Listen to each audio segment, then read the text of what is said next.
yang hijau tuh katanya ada tuh slogannya mulai aja dulu. Kalau saya sebut merek nanti dikira endorse kan.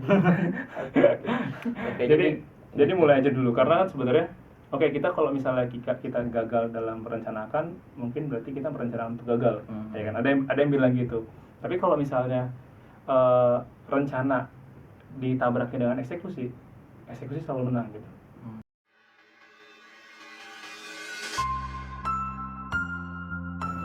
Assalamualaikum warahmatullahi wabarakatuh. Alhamdulillahirrahmanirrahim. Balik lagi di Bincang Cendekia bersama saya Sauki Mafwati, siswa kelas 8 Iwan Sekolah Cendekia Basnas.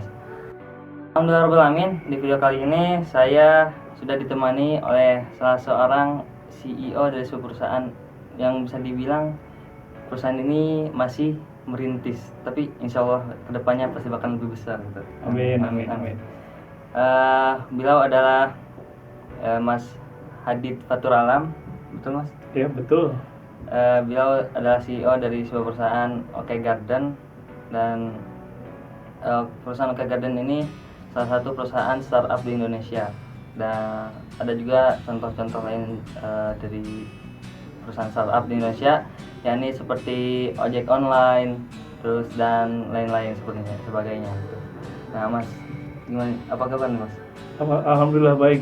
Gimana Soki, apa kabar? Alhamdulillah baik juga. Ini santai aja kan kita. Oke, santai nih, aman lah. Oke, baik. Jadi bagaimana? Tadi sebenarnya kalau misalnya dibilang adalah startup, iya benar juga. Terus tapi kalau dibilang bisnis secara konvensional benar juga. Jadi kami ini sebenarnya agak hybrid nih antara konvensional dan juga startup. Tadi kan dicontohin sebagai ojek online ya. Sebenarnya bisa dibilang juga mirip ojek online, tapi kita untuk taman nih. Jadi yang dipanggil bukan tukang ojek, tapi tukang taman. Tukang taman, betul. Iya betul. Nah, sebagai CEO ke Garden pasti dong banyak perjuangannya. Terus harus seorang CEO pasti dong harus mengenal perusahaan tersebut. Nah, bisa dijelasin gak? Mungkin para teman-teman sekalian nih, belum ada yang tahu OK Garden itu apa sih, dan mungkin sekarang banyak yang nanya tuh OK Garden, baru dengar nih apa nih. Bisa dijelasin nggak dikit nih tentang OK Garden, apa sih OK Garden itu? Oke, baik. Sebelumnya ini terima kasih nih sudah diundang ke dalam acara podcast. Alhamdulillah, saya juga terima kasih udah bisa menyempatkan diri untuk datang kan. Baik. Oke, jadi tadi pertanyaan terkait OK Garden ya, ataupun ya pasti seorang CEO ataupun seorang founder kalau di startup itu harus mendiri perusahaan, itu harus mengerti perusahaannya, mengerti startupnya tadi udah disinggung juga di awal kan. Jadi OK Garden itu sebuah startup digital ataupun sebuah layanan jasa ya, di bidang pertamanan gitu. Jadi di batu dan teknologi kami mampu menghubungkan pelanggan kami dengan tukang berkompeten dan juga produk dari petani tanaman hias. Seperti itu. Jadi tadi udah dibilang juga kayak ojek online tadi disebutkan sama Sauki, tapi kami bukan untuk ojek tapi untuk tukang taman. Dan saya dengar juga OK Garden itu dia ngejual tanaman hias juga tuh. Betul. Jadi kami ini sebenarnya one stop solution. Jadi untuk gardening ataupun untuk layanan pertamanan, dari mulai desain, konsultasi, pembuatan taman, perawatan taman, dan juga penjualan tanaman maupun elemen taman yang dibutuhkan gitu.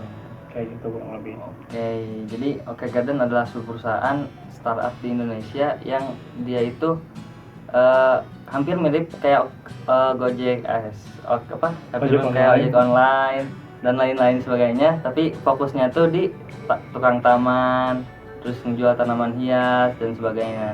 Mungkin ada nih sebuah ide, mungkin dong suatu hal tiba-tiba muncul, pasti ada intinya atau kepalanya atau intinya yang melatar belakangi. Yang melatar belakangi sehingga muncullah ide tersebut dan ide tersebut dieksekusi. Betul. Dan dari mana sih ide munculnya tuh sebuah OK Garden dan atau ide untuk menjual tanaman di situs online seperti OK Garden sekarang?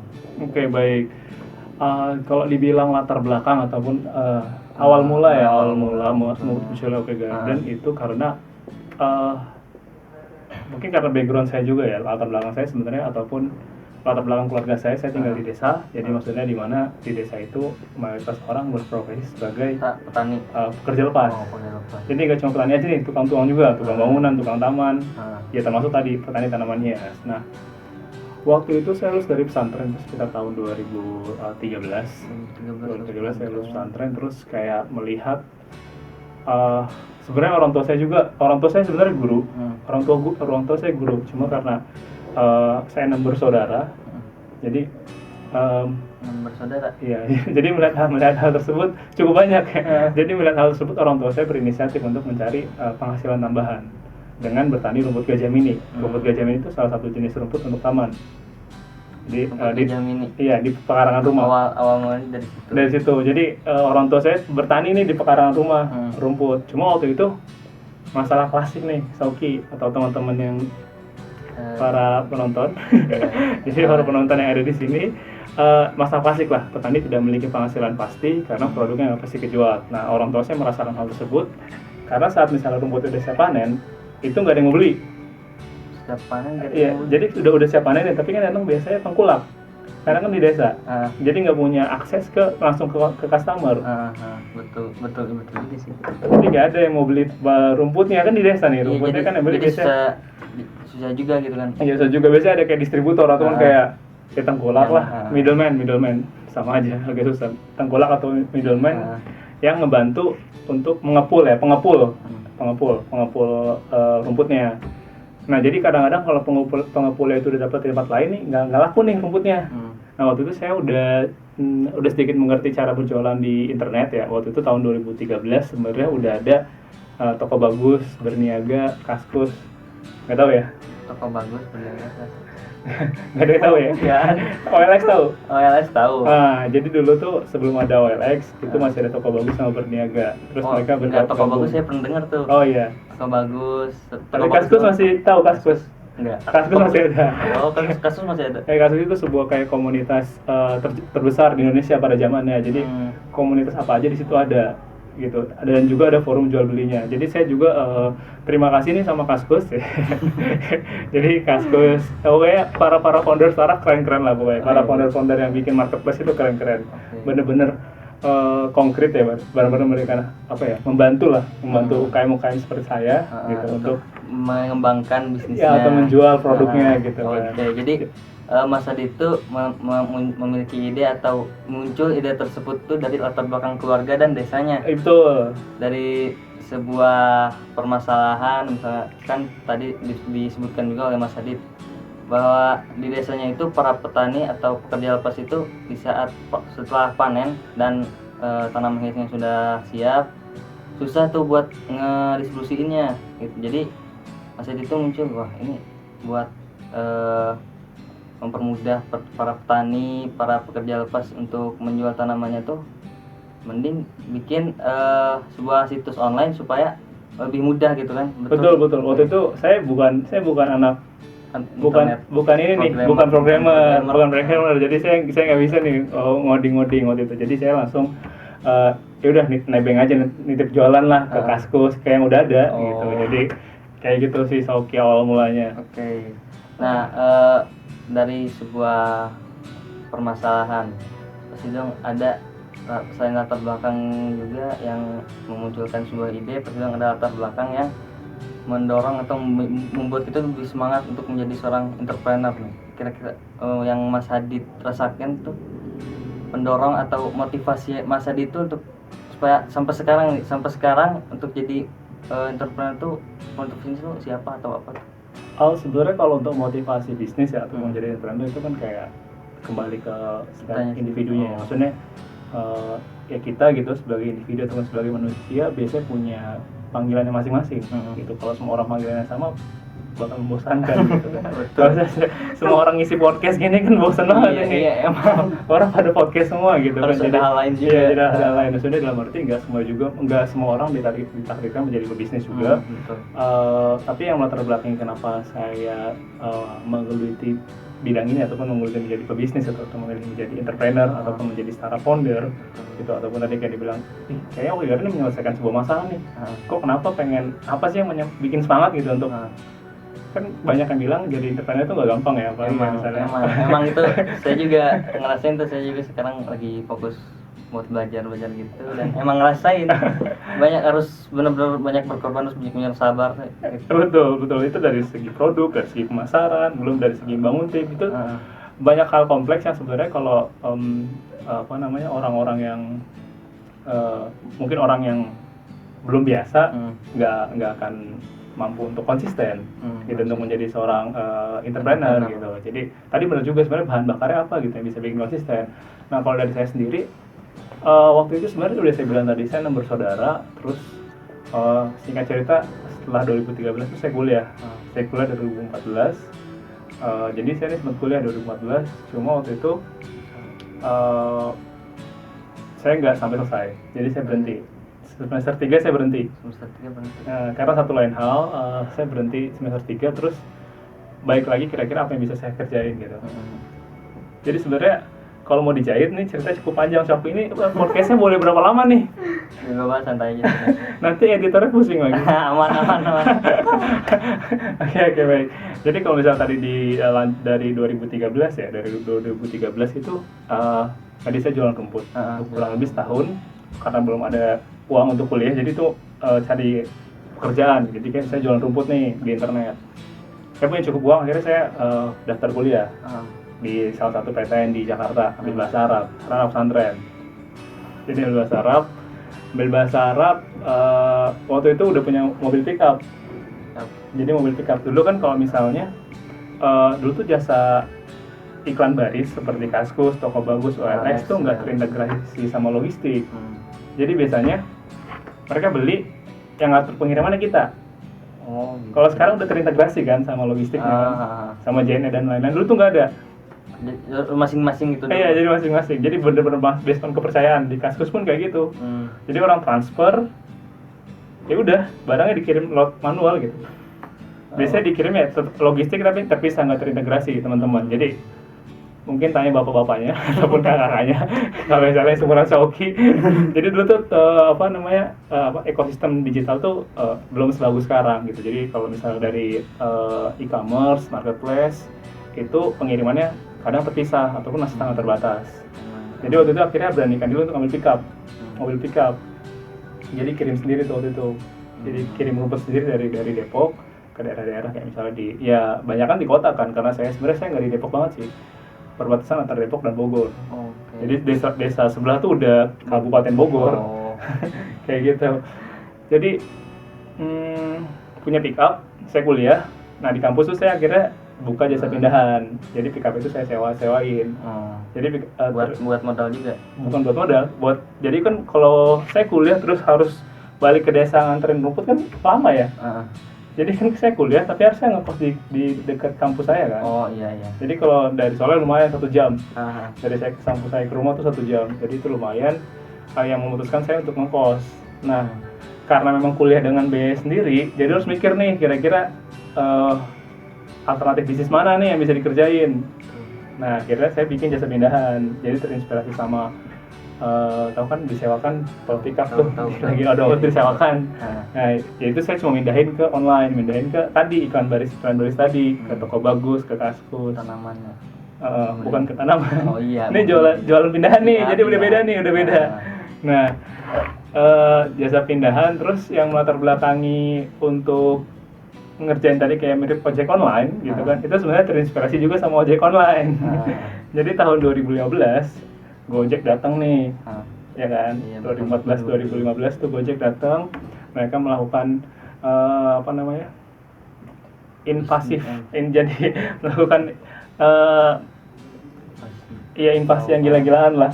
Jadi karena ada dana investor dan dia kayak gila-gilaan juga, terus akhirnya mereka bikin juga saingan saya nih, GoBox.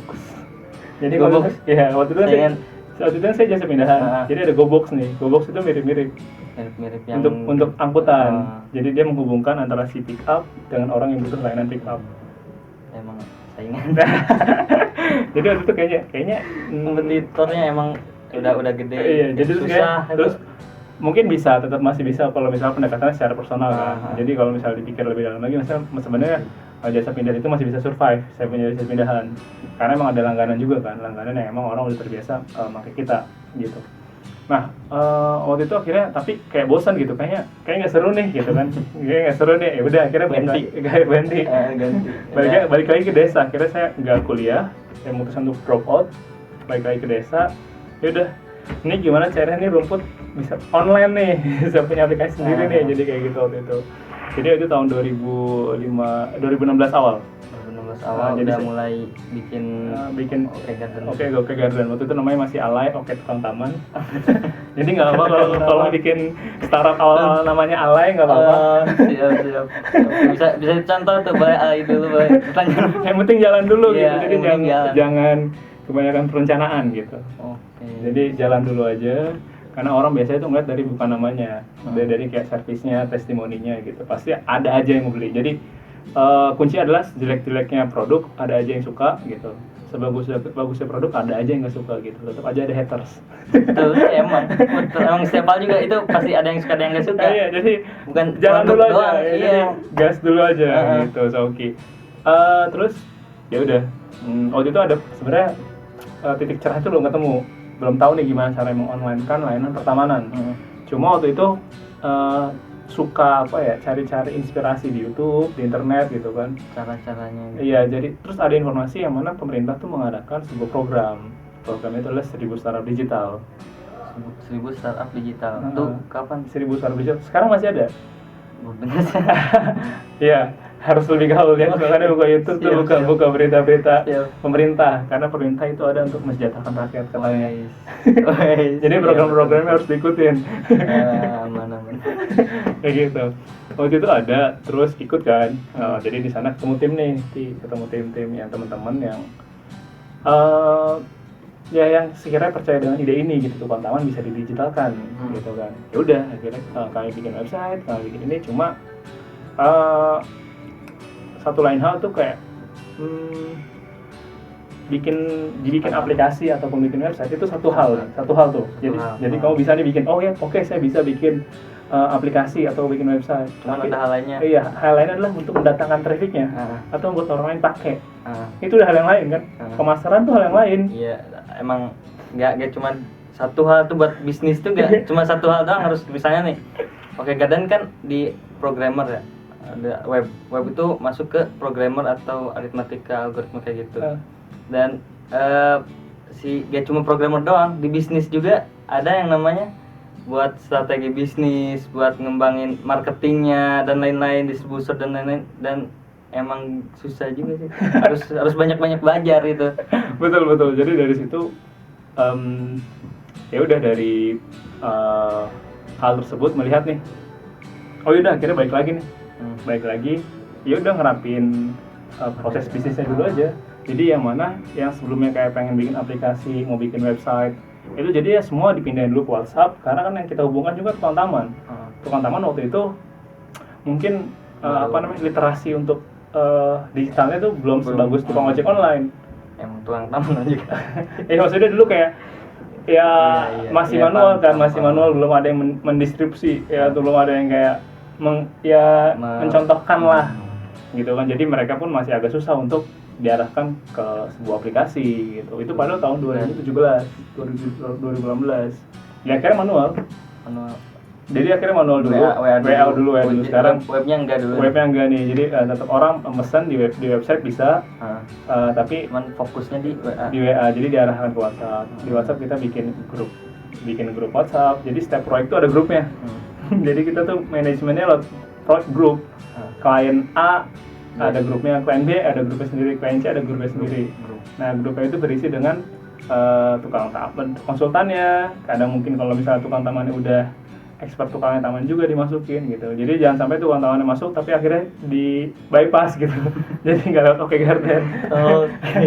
Jadi hal seperti itu juga ya kami belajar gitu. Kami belajar untuk menghubungkan itu kan nggak sulit. Dalam arti harus bisa melihat mitigasi dan resikonya.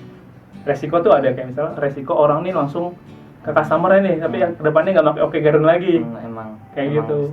setiap hal juga pasti ada resikonya. Ya, jadi harus dipikirin mitigasi ataupun kayak penanggulangannya seperti apa gitu. Dari risiko yang kita udah identifikasi nih, kayak misalnya ini nanti gimana ya kalau tukangnya bypass, jadi nggak lagi lot lagi platform Oke Garden gitu. Nah gimana tuh misalnya kayak gitu, oh ya udah kita bikinin aja, bikin poin atau nggak bikin referral, ataupun kita bikin kita pastiin step pembuatan taman tuh di Oke Garden bergaransi. Jadi hal-hal yang sifatnya untuk mengurangi resiko di bypass, resiko tukangnya langsung di kesan ke klien.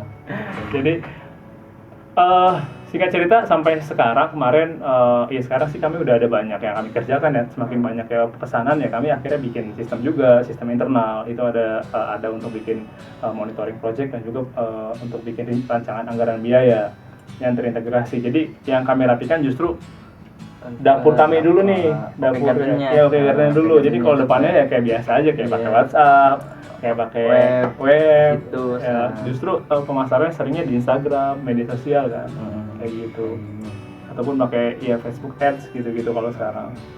Baik, dari banyak cerita nih, kita emang jadi seorang entrepreneur itu harus banyak belajar, harus berani, itu harus banyak sabar juga, nikmatin prosesnya, jalanin aja. Terus harus niat banyak uang juga emang nih Mas. Boleh nih kan, bagi para teman-teman nih mungkin ada yang cita-citanya untuk menjadi seorang entrepreneur, bisa gak sih Mas kasih tahu tips and triknya nih untuk menjadi seorang entrepreneur seperti Mas Adit? Masih muda juga dia gitu kan, masih muda udah menjadi seorang CEO lagi, wah mantap sih itu. Salut. Iya, terima kasih. Kalau untuk pesan ya ataupun apa ya, mungkin kayak tips and trick bagaimana jadi pengusaha atau enggak yang baik itu, bisa bermanfaat untuk masyarakat atau untuk sekitar gitu. Oke, baik. Poinnya berat juga itu ya. Sebenarnya kalau kayak gitu nanti kalian jadi apa namanya, jadi terlalu jauh. Maksudnya kayak saya pengen sebuah yang gede, yang keren gitu bisnisnya. Sebenarnya sih tadi bener, kalau misalnya poinnya ya harus mau banyak belajar dan lain, tapi yang paling penting tuh kita mau memulai sih, mau mengeksekusi kita punya ide Soki. Jadi kalau misalnya udah punya ide, jalanin aja, jalan dulu, jangan takut. Kalau kayak marketplace yang hijau tuh katanya ada tuh slogannya mulai aja dulu. Kalau saya sebut merek nanti dikira endorse kan. Jadi mulai aja dulu, karena kan sebenarnya kita kalau misalnya kita gagal dalam merencanakan, mungkin berarti kita merencanakan untuk gagal. Ya kan, ada yang bilang gitu. Tapi kalau misalnya rencana ditabrakin dengan eksekusi selalu menang gitu. Karena dengan eksekusi itu kita bakal belajar, kita bakal melihat, tapi yang penting tadi gimana cara bisa melihat resiko dan penanggulangannya gitu, sehingga kita pun bisa nggak terlalu terburu-buru juga, tapi bisa fokus tapi tetap jalan gitu. Jadi tapi nggak mikirnya lama karena takut ini takut itu. Jadi jangan berani mulai aja dulu. Karena kalau misalnya dipikir kemarin kan poinnya waktu saya ngisi seminar, betul. Pernah juga ngisi seminar di SCB dulu, ngasih ide juga karena Mas Adit nih. Saya juga kan cita-cita saya juga ada jadi entrepreneur ya gitu, dan karena Mas Adit juga jadi banyak dapat ilmu, akhirnya jadi terinspirasi buat lanjut aja, berani resiko udahlah gitu. Baik. Oke, jadi gitu ya untuk video kali ini. Mohon maaf apabila ada kekurangannya.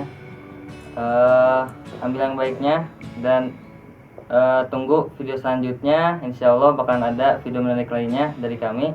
Sekian dari kami. Wassalamualaikum warahmatullahi wabarakatuh.